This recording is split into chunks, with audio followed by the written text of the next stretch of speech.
Hello, my name is Amelia Bidding, and today I'm joined by Brian Hallas, one of the artists in Alfa Art Gallery's upcoming photography exhibition, Reflections of the Natural World. In this interview, we will get to know Brian's works, techniques, and learn more about his process and what inspires him. Thank you for joining me today, Brian. Oh, thank you for having me. Mhm.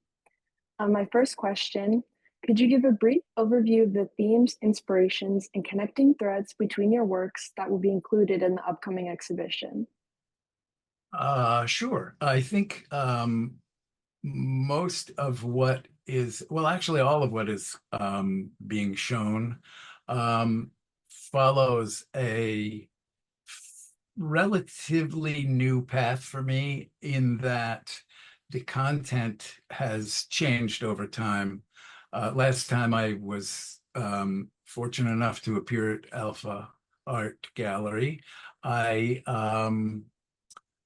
I presented mostly floral works, abstract, but floral works. Now I tend to concentrate more on landscapes and things of that nature that are sometimes constructed in a collage type fashion, and sometimes simply it's a series of overlays and filtering that leads to the final image. I think what I enjoy the most, kind of the exploration of how things are affected by humans and then affected by nature and then affected by humans again and by nature again, etc. Well, a lot of what I'm doing now is also has this dreamlike quality. So it's what I just described, manifested as if you dreamt it as opposed to saw it outright.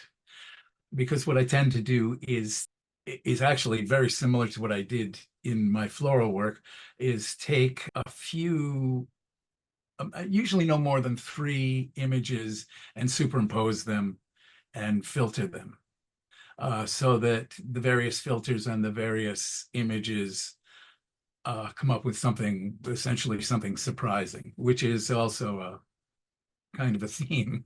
I like to be surprised at what happens as opposed to plan anything sort of ahead of time. I'm fascinated by, maybe it's the older I get, I don't know, but I'm fascinated by how things decay and how things are affected by the way we sort of muck them up, the way we kind of ruin our environment. And yet, some of this stuff kind of retains a grandeur that it was created with, or the intent was there to create something grandiose. And so there's some of that that is retained over time, but mostly it is falling apart.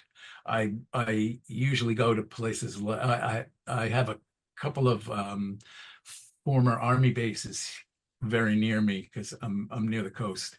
One being Fort Monmouth, which I live right near, and the other being I think it's Fort Hamilton on Sandy Hook. And I kind of look for the buildings that are, crumbling and use those as a basis, and then maybe put something natural over them or underneath them, and play with the filters, and then these wild colors show up that I had no clue would happen.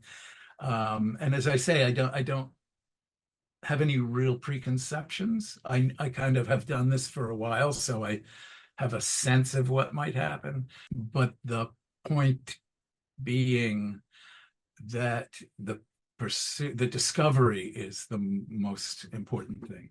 And in a Mhm. way, that's, I guess, sort of part of the theme. Yeah, I found that in your pictures, I think it's very interesting that you mentioned like technology and humans, because your Mhm. process is very much like your own relationship to technology and how it can surprise you. Very true, very true. I for a long time was a sound designer in theater, in the sort of downtown art avant-garde. Um, I worked with a guy named Ping Chong for a long time. He's was given an award, but the highest arts award by when Obama was president. Um, so there's some cachet there. I would do this that I would do what I do now with photography. I did with sound. And in fact, there was one, I remember the day I was, somebody was sort of challenging me to make a collage. And this was a person who actually physically makes them, which I envy in many, many, many ways. Um, I have no room. What you see behind me is basically the amount, it's a shared space, and there's just no room here. So I do it all on my iPhone. And so I don't have, that's my studio. And so I took that technique. I wanted to be able to do it, and I couldn't do the physical one very well. So it hit me that maybe I could try the same technique, just do layering and filtering and see what happens. And since then, that's what I've been doing. And it is all based in technology. I couldn't do this if I didn't have an iPhone, as far as I know, without having the space to have a you know a way to develop the pictures, then put them together. Then I mean, that takes a lot of. It's also technology, but it's an older technology, which I respect really greatly. But it's definitely technology based, and my relationship with it, which has come from another art form, and I feel very comfortable with it. So that allows me to um, kind of know what I'm doing and not know what I'm doing at the same time, which I like a lot. Yeah, I think it's great that you were able to like take experience in sound design and turn it to something else. I'm kind of fortunate for that. I Mhm. I had to do the one before the other, and I feel very fortunate to have had that experience and the wherewithal or the presence of mind to say this other art form, I can do something very similar. So thank you for that. So my second question, you already Mhm. mentioned that you participated in Alpha Art Gallery's 2022 exhibition, Yes, where your works were like it was mostly that long images of ago. flowers. Um, but your works were mostly like florals, images of Mhm, flowers. What has mhm. happened between now and then that brought your work to where it is currently? I kind of got bored, to be honest with you. I kind of got bored with doing flowers, which I love. And there was a point in my life where when I was playing around with photography, I swore I would never take pictures of flowers. And then COVID hit, and I basically had no other subject matter easily available to me. I could go for a walk and take pictures. So I couldn't do all these other things that I had been playing around with. And it turned into a very, people, again, I'm fortunate for the fact that people seem to love them in a lot of ways. And in many cases, I should say. But after several years of doing it, um, as an aside, I tend to do 3 pictures a day to post on Instagram. They may be variations of the same picture, or they may be whatever. Right at the moment, I'm sort of doing things because with the last full moon.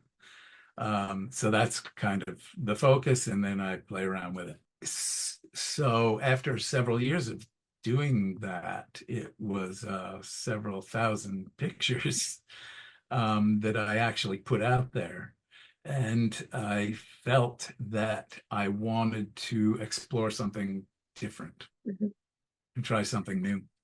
Yeah. So, regarding the titles of your artworks, all of your Hmm. titles are followed by a number, with some Uh-huh. having the same name followed by a different number. What do these numbers signify? And are these works with the same titles like part of a series? Yes, exactly. They are. I used to do, my, what is it, ADHD, I guess it is, forces me to, um, I like things, I'm also a Virgo. I like things very neat and tidy, except for where I live and my environment. But things like this, I like the fact that there are three pictures a day. I mean, three pictures, it's a three picture format on Instagram. And that was the thing that led me to kind of get it all out there. So I wanted to fill those three every day. So there wasn't some sort of odd configuration of images. Um, so this satisfies that, you know, craziness in my head. Uh, and I used to do 99 of them because it was 3 times 33, et cetera, et cetera. And now I do 21 in a series, which fulfills a week. So I've changed what I'm doing in a series every week now. It was where I used to do it every month, basically.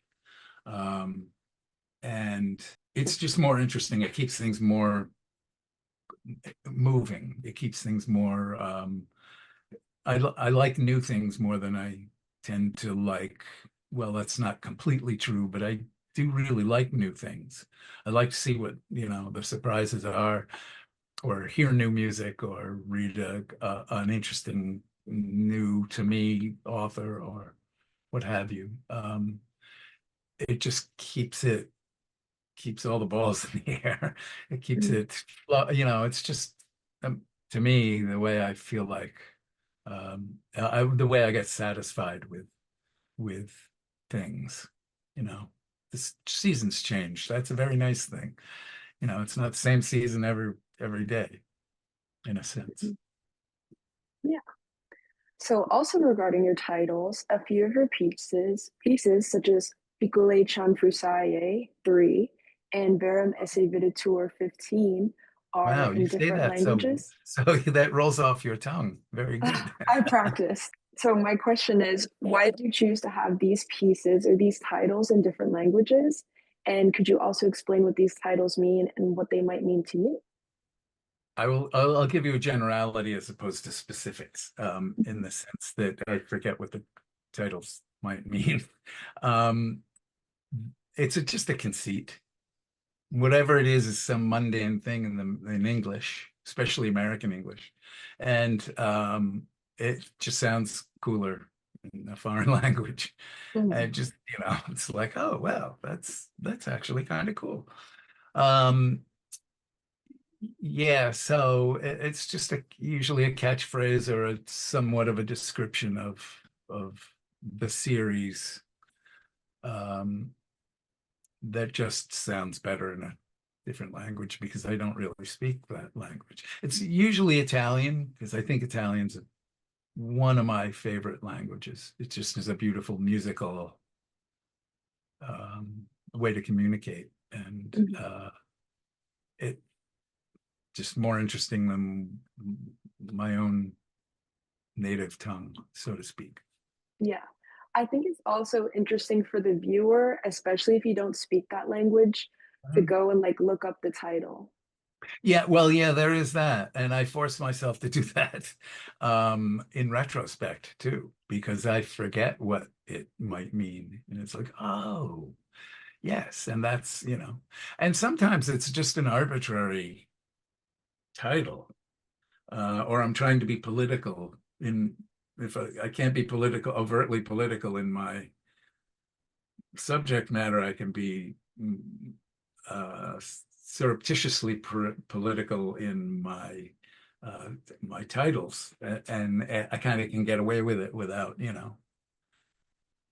those coming down on me Mhm. who might want to. Specifically, one of your works, An Unlucky Place Doing the Moon 8, is Oh, strikingly different from other works in your submission. Could you provide some insights on this unique piece? oh, sure.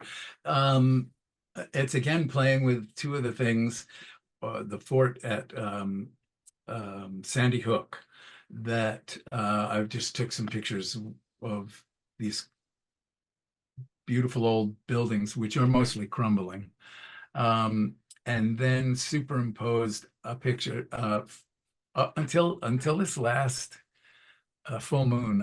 I never could get a picture of the full moon. So usually the day before, so there's a slight, you know, and so I just superimposed that moonshot over the picture of a building, and whatever became the focal point, wasn't intentional in a sense. That's basically where the center was, I guess. And but it gives you a kind of interesting forced perspective. And I I liked it. There was a whole series of, like I guess it was 21. So when you see it on Facebook, you can see all these black with a kind of, they're sort of turned out to be um, orange images of crumbling buildings, mostly windows or doors. And it just seemed like a kind of a cool way to look at something like that. It really kind of forces you to your focus inward Mhm. through this rabbit hole, Mhm. so to speak. Yeah, that image really stood out to me because it looks the least like fabricated out of all of your other images. Like you can tell they're Really? very layered and Uh, edited, and that one to me just looked like a spotlight. It looked like something that you could capture oh, without as that's much cool. editing. Oh, I like that. Oh, Mhm. see, that's another beautiful thing is, what I do may have meaning to me or may not, for that matter. It may just be an exercise in technique or something. Um, but when other people see them, I'm always amazed that people like them, first of all. And second of all, I can learn a whole bunch about what they might be, And so what you just described is pretty cool because it's, not the way I actually looked at it myself. Right. So, as you mentioned before, and in your artist statement, your process seems very improvisational. And in your Mhm. previous interview with Alpha, you mentioned that you create your works with little expectation of how they'll turn out. Are there Absolutely. any challenges you Oh, face even in working with a process that seems very stress free? it's interesting because, part of it is because it is an escape from the stress of normal life, especially in this day and age where there's so much going on that you wake up to that just immediately causes stress. Um, it's not necessarily stress free because I guess I have um, set up expectations of accomplishing something, which has its own stresses. Um, but, it really is just a search for what surprises me. It really is. And that's what takes me away from myself more than anything. I'm not really thinking about me when I'm doing it. I or the troubles of the world, of which there are many. I guess, yeah, it is. It's like at least it's a search for being stress free. I don't know that it always is because it's like, oh God, I got to do this. I got to get it done, and then sometimes that's where the best things show up because I'm like distracted by the fact that I need to get something done. And therefore, in a way, I'm not thinking about it on certain levels. And then there are others where it's maybe the first time I try something. Like, oh, I wonder what this will look like over this kind of thing. And then like, whoa, okay, that's what will happen. And then I do fall victim to trying to replicate that sensation anyway. So there's a little bit of stress there because that's ridiculous. It should just be okay. What's the next new thing that I can get out of this? And the new thing comes basically from the fact that it's different images that get superimposed over over each other, and then using similar techniques to see what happens. Mhm. I like that you've created this standard for yourself to create or post the 3 images a day, even Mhm. though it might be a little difficult because I think it's an important, like, as a creative person, just to do, like, a little something every day. I think that's very true, and I think I needed to. And I know had been in the arts, especially for a long enough time, and this was has as a relatively new art form to me. I mean, I took pictures for you know a long time, especially when we went on theater tours and things. But it wasn't. It was. It wasn't. It was a very personal thing. It wasn't like I need to share this with people. And then I was a when I moved to New Jersey, well, even before that, but still, when I moved to New Jersey, which is a little over 10 years ago, I was a school teacher. I was a substitute teacher, and then a permanent teacher for a few years in Belmar, but substitute all several different places, Asbury Park and etc. And what I do would be take pictures along the way to work or home, often following pretty much the same path, but there's like you look down and there's all this fascinating stuff going on that is artwork that is again created by maybe somebody spilling paint and then whatever nature does to it or whatever any you just look down or you look at things that you overlook a lot, that most of us overlook because we pass by them every day, and you begin to see things that you didn't realize were really there. And so um, that just became the way I latched on to photography as a way to really express myself, for want of a better term. And then I joined Instagram, and I had this thing about the threes, but I also needed to do it every day because I knew if I didn't, I'd be lazy enough not to do it at all. And that became, it's a little annoying sometimes, to be perfectly honest with you, but I'm pretty um, loyal to the pursuit of three a day. I've learned to take breaks. Like I'll take a few weeks off here and there, maybe once or twice a year, every whatever. And I think that's important too, because usually when I come back, I do something that's at least I feel refreshed enough to not feel like I'm being boring to myself and or others. How Yeah. long have you been doing the, just, like, posting on Instagram every day or the 3 a day? I think it's now 9 or 10 years. Yeah, 2016, I think it started. So, and I would just take pictures of, gum on the ground, whatever, and then play around with them because they can never let anything just be itself, God forbid.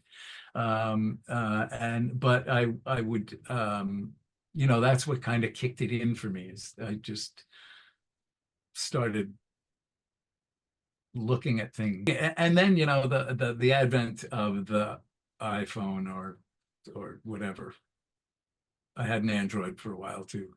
Um, that made it so much easier to take pictures than carrying a heavy thing. You can't just, I can't go to work with a DSLR and stop and take pictures. But I work in a nursery now with trees, etc.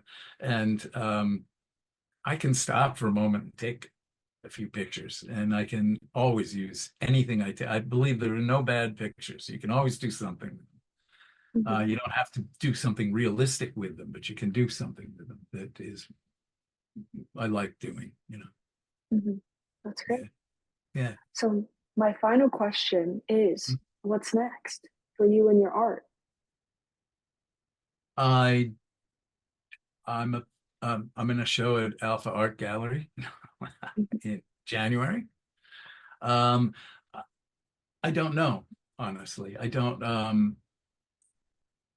I am my own business person, which means I don't do that as well as I probably should. Um, but I do a lot of gallery shows, either physical spaces or online spaces, um, and some magazines and things like that that have featured some of my work. If if I had room, I would go in a certain direction. If I had space, if I had a studio space, I'd probably do things literally physical, make collages, take old photographs and just start. Those would be the basis, but then start doing stuff with them. And I do like the fact that everything I do is my own photography. I don't Mhm. borrow from other people at all. I will collaborate. That's a different, but if what I'm doing on my own is my own. So every image is something I've taken. And then, that's part of the fun. I've never really had expectations, or I don't have a 10-year plan or a 5-year plan or a 1-year plan, which everybody will say is the wrong way to go. So I don't know exactly. I mean, I'm also working on an album of music, so rock and roll. Whatever the surprises are going to be will be whatever is next, which is a really crappy answer. I apologize, but Well, it is the truth of it. yeah. Well, it's exciting to see what's next. Yeah, oh, definitely. So, thank you for joining us today Oh, and my giving us pleasure. some insight into your works. I really appreciate the opportunity because that's part of it, to try to get better to explain. And I like figuring that out. If I can say it, then it's probably um, a, a little more concrete in my head, Mhm. or maybe it's just adding more concrete to my head, but that's a whole other story. Well, we look forward to having your works at the gallery. Oh, I look forward to meeting you in person. Thank you. I really do.